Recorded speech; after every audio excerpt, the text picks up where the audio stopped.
There is a concept known as the many worlds theory, the idea that there are many alternate universes based on an original one, possibly infinite timelines where every single infinitesimal fraction of time spawns a slightly different movement, leading to an infinite upon infinite amount of timelines. It is possible that Black Clover follows such a concept, as the current antagonist, Lucius, can see tens of thousands of alternate timelines with his time magic, showing that there were at least 20,000 timelines within the Black Clover universe, with some of these alternate timelines being ones where Asta is not nearly as present, or where Yuno is never raised in the Clover Kingdom and stays as a Spade Prince, and actually becomes strong enough to defeat Lucius on his own. There are alternate timelines where Fuegoleon actually dies at the hands of the Eye of the Midnight Sun. The Black Clover video game and its spin-off manga, Quartet Knights, also suggests that Black Clover has many different timelines, as this game's story is an alternate timeline where a noble essentially sends his soul to the future, and then the game features many timeline shenanigans after that, like a 14-year-old Yami being sent to the Witch's Forest era of the Black Clover series. What it seems to me is that Quartet Knights' main timeline and the other timelines in the game are likely a few of those 20,000 timelines that Lucius can see.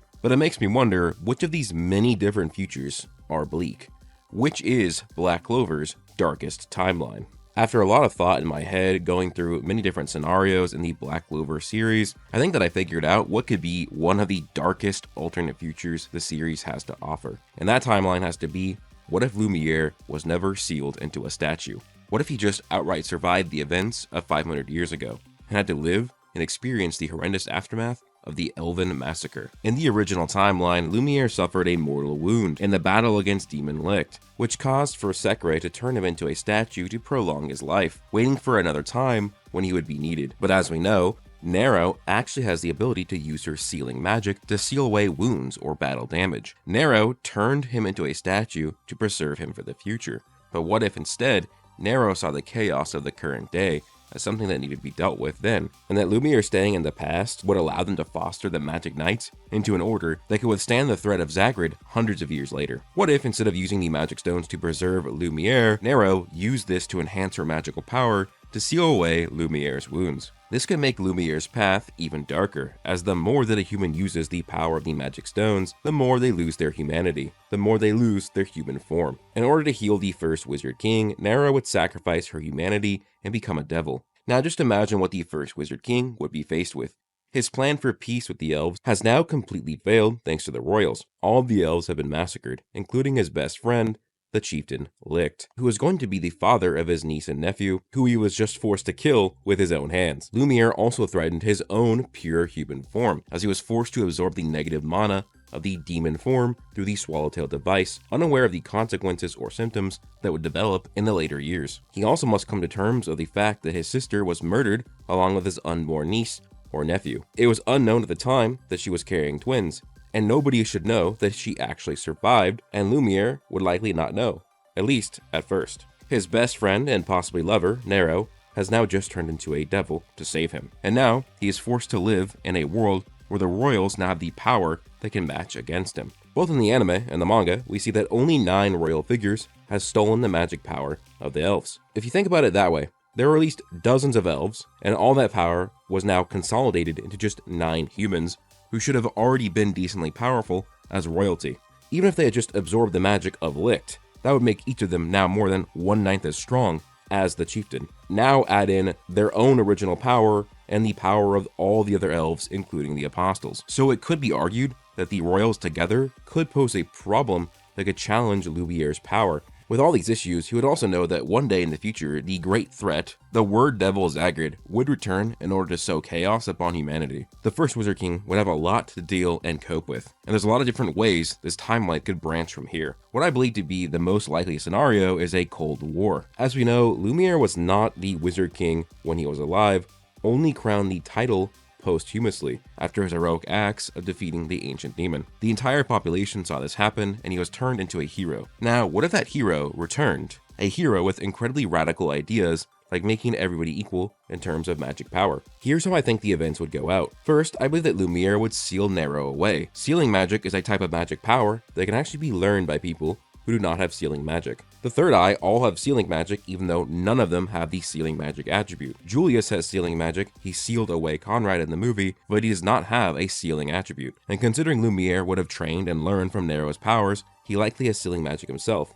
So, I believe Lumiere would seal Nero away, hopefully to one day figure out how to cure her demon form and turn her back into a regular human. Then I believe he would go and confront the royals in the royal capital. In the real Black Clover timeline, we see that Lumiere is a pretty happy-go-lucky character, who is very similar to Julius and Asta, who don't get angry very easily. But I think we would see a very different side of Lumiere in this interaction. The reason why, even 500 years later, he seems to be very calm is because he had 500 years of processing what went bad, and it would be harder to hate the current day royals, who were only descendants of the royals who did the terrible deed 500 years prior. Whereas in this new timeline, Lumiere has just freshly absorbed negative mana, which enhances negative emotions, and he has no time to process any of the dark emotions he would be feeling. This would actually put him at risk at any moment of falling into darkness and his 4-leaf Clover grimoire sprouting a 5th leaf. But when confronting the royals, and probably even his father, who was the leader of the ones that stole the mana from the elves, well, if we look at it in a power scaling lens, Lumiere, he should still likely be stronger than any individual royal, because Demon Licht was more powerful than all of the elves combined, and Lumiere was able to hold its own against them and then absorbed a bunch of that power. But I believe that the royals still could pose a threat together, especially if some of them have attributes that go beyond natural elements. For example, what if one of the ancestors of the Kiros was around at this time,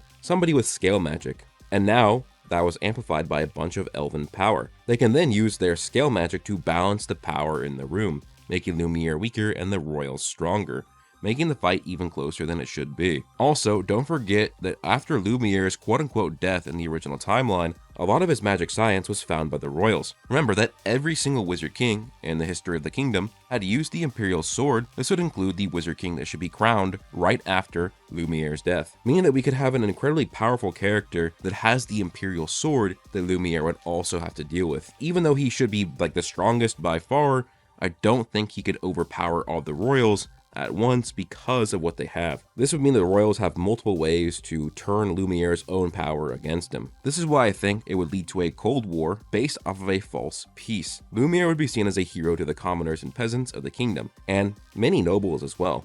He'd be in a greater light than the king, and he would have a lot of charisma and authority and could easily spawn a rebellion against the royals if he wanted to. But Lumiere is not a character that wants war.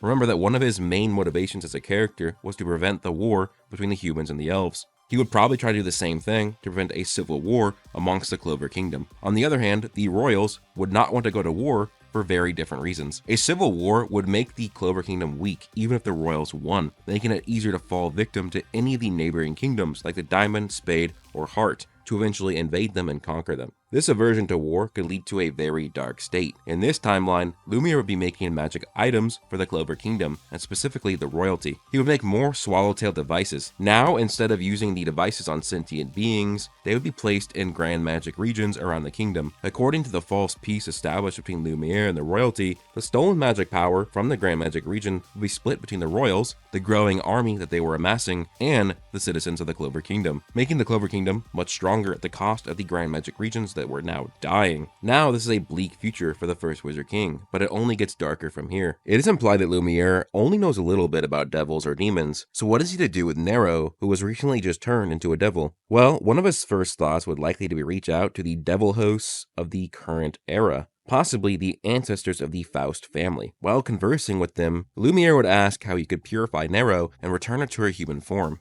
in which the ancestors would probably bring up that there were multiple possibilities, but all nearly impossible to attain. The first they brought up was soul magic, a power that could purify all the devils. They also mentioned time magic, using it to rewind time on Nero until she was a human again. Neither of these were an option for Lumiere, as soul magic was nowhere to be found, and the only way to acquire time magic would be to defeat Astaroth in a devil binding ritual, or sacrifice a lot in a contract with him. The Faust family warned Lumiere that he had no chance of taking down Astaroth in a battle, but then they would mention the notorious high-ranking devil, the one by the name of Zagrid, who had word soul magic and could twist reality with words, including mimicking any magical attribute that he wished. The Faust family then tells Lumiere that due to the weakening effects of the ritual, he would have a chance of defeating the word devil, but the ritual cannot be enacted unless if he had an item that signified a deep connection to that devil. The first thought in Lumiere's head was the 5-leaf clover grimoire that Zagrid nearly ran away with. The prince would then return to Haj village in search of Lick's fallen grimoire, and he would find a woman who discovered it herself, and upon reasoning with her, she would hand over the 5-leaf clover grimoire. With this, Lumiere would summon Zagrid and defeat him in a devil-binding ritual, giving him both the power and magical attribute, and now the ability to save Nero. But with this newfound power, Lumiere would not stop here. With word magic, he could take on the evil royals that opposed him.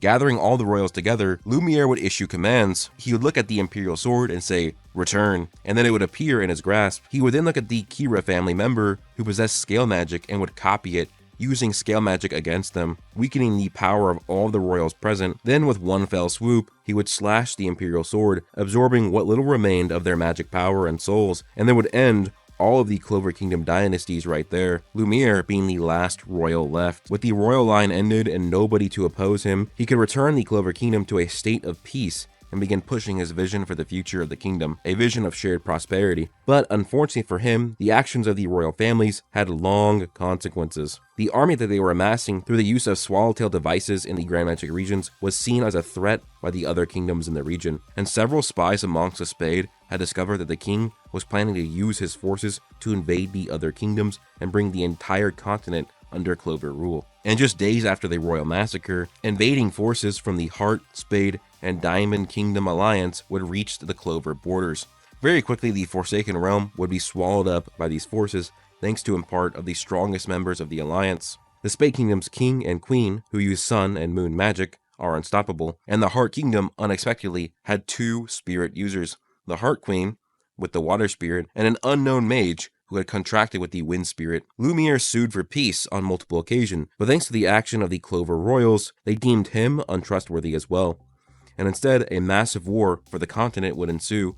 After realizing his efforts were being wasted and stopping the war, Lumiere would do what needed to be done and join the battle. Thanks to the power of the Word Devil Zagrid, as well as the Imperial Sword, Lumiere would lead the Clover Kingdom to victory after victory. In the waning days of the war, he would finally encounter the Wind Spirit. Seeing her from afar, she defeated waves after waves of his soldiers. He had not expected the Wind Spirit to be in such a large state. He had heard rumors of the sylph known as Belle, and she was incredibly small in size. But this Wind Spirit was the size of a human. But he did not want to take any chances here, and so from long range, he launched an attack that would pierce through the heart of the Wind Spirit, and when he got it close, his entire world came crashing down once again. This was not the Wind Spirit, this was its host, and upon seeing their face, he knew who it was almost instantly, even though their hair was green, and their entire body taken up with green light. But as the Spirit Dive transformation unraveled, he knew it to be true. It was his sister, now dead as her grimoire was fading away. Lumiere did not expect his sister had survived the Elven massacre, and now she had died at his hands. Finally, Lumiere was pushed to the brink, and his 4-leaf clover grimoire sprouted a 5th leaf, and rage took over. Filled and empowered by the negative emotions, Lumiere would scourge across the battlefield, defeating every single opponent until the forces of the other kingdoms would be forced to surrender, and by the battle's end, the Heart, Diamond, and Spade kingdoms would be swallowed up by the Clover Kingdom, now known as the Clover Continent. Lumiere was a shadow of what he once was, now consumed by the dark emotions of negative mana. He hears of other kingdoms and continents across the world, rumors that they are aware of the Clover Kingdom and their advancing armies, and the only way for Lumiere to spread equality is by conquering the entire world and placing it under his rule. This is a possible timeline in Black Clover, and as a what if series I am making for members of the channel. So if you want a more in-depth version of the story and it continued, become a member of the channel, as right now I have 2 issues of this what if series done and more in the future. With that being said, thanks for watching everybody. Please leave a like, comment, and subscribe. Hope you guys all have an amazing day. Peace out.